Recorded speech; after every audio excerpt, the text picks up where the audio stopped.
તો વાત કરીએ વડોદરાની, તો વડોદરાના યુનાઇટેડ વે ગરબા મહોત્સવમાં ફરી એકવાર વિવાદાસ્પદ ઘટના સામે આવી છે, જ્યાં સોશિયલ મીડિયામાં એક અશ્લીલ હરકતનો વિડીયો સામે આવ્યો છે, જેમાં દર્શન આપતા જે મેળામાં આદર્શ ભાવને આડમાં લાવવામાં આવ્યા છે અને જે આરોપી વિલ્સન સોલંકી તરીકે ઓળખવામાં આવે છે અને આ વિડીયોમાં તેમની પત્ની સાથે હોવાનું પણ દેખાય છે।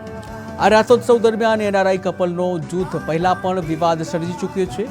આવા જે કમાણી રંગના તથા જે વાંધાજનક વિડીયો વાયરલ થતા ગરબાનો ઉત્સવમાં પવિત્રતા અને સામાજિક ભાવનાને પણ જે પ્રશ્ન ચિહ્ન થઈ રહ્યા છે।